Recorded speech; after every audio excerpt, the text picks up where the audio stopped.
shit's in the safe. Got me a spot out the way. Nigga just tryna be safe. Let's get to the sports talk. As always, and thank you to Danny as well. And yes, let the record show, the general manager of the Celtics, Danny Ainge, complimented the Lakers in their depth. So, Danny was very honest and had some interesting comments on last year's team. But do you buy that the Celtics had too much depth last season? Yeah, I talked about it before the season even started last year. Remember the analogy I used about if you fly coach and then you get upgraded to first class, it's really hard to be told to go back to coach, and that's what they had. You had too many egos on that team.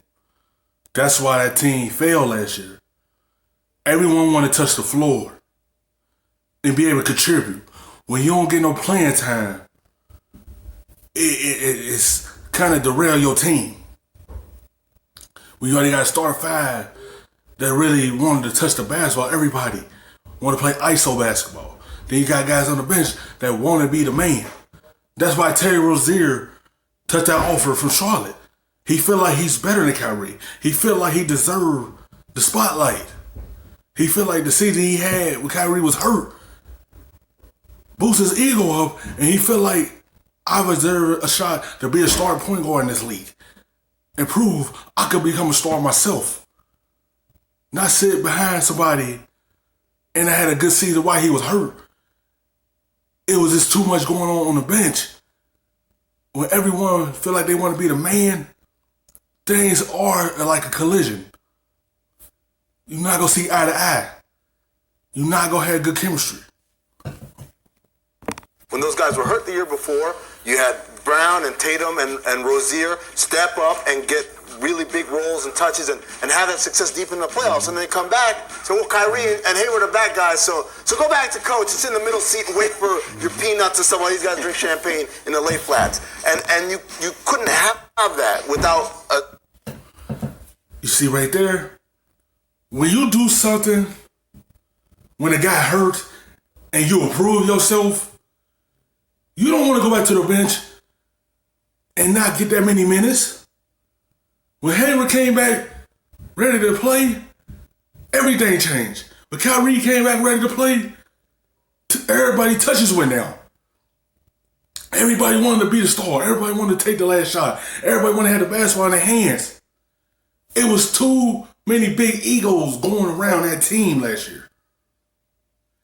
And it made Kyrie feel uncomfortable and feel like I can't be the man here. I have to go somewhere else and be able to have my own team again. It was too many. Once you had them good years and you had the basketball in your hand so much, then another person that come back and want the basketball in his hand so much, everything is called friction right there. What Danny called a clear hierarchy. There has to be very defined roles in order for a team to be successful. Well, I think you can follow this either way. I think you can follow what Danny said, is that, there was too much talent. But I think you can also look at this and say he didn't have the right people in place to manage that talent. You look at Kyrie, he was very young, transferring from being under LeBron's wing for most of his career. And now he have to go to a team that's full of a lot of talent, as Danny Ainge said. Well, that wasn't what he was expecting. Right. Those young players were ready to challenge him any day and every day. And of course, for Brad Stevens, it wasn't fair to him being a young coach and not really ready to deal with all those egos of young players. That's what you get. When you have a young team that don't think like a veteran and they feel like they the man already, that coach, he wasn't ready to handle egos. Brad Stevens couldn't handle the big ego. It was too many going around.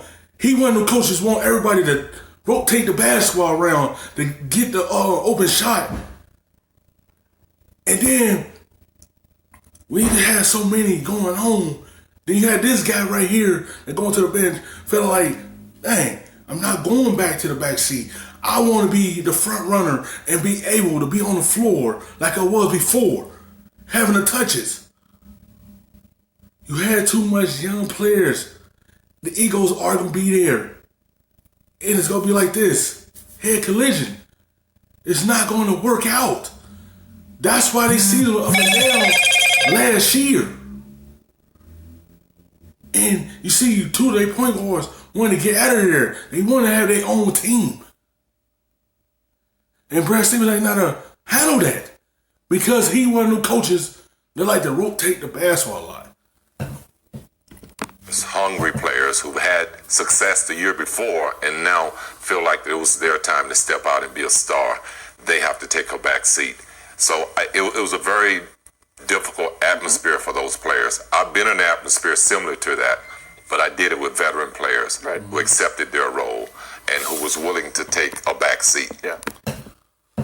That's the difference for you, Scotty.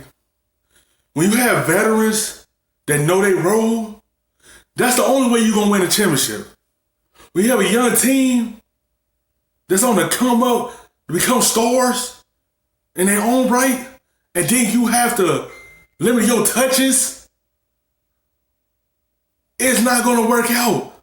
It's bound to be arguments in locker rooms, everything going on behind closed doors.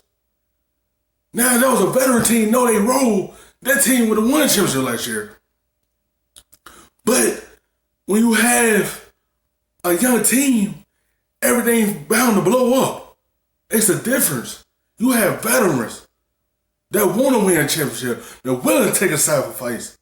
You have a young team right here want to prove they're star players. And I've also been in it with younger players out in Portland with the Blazers.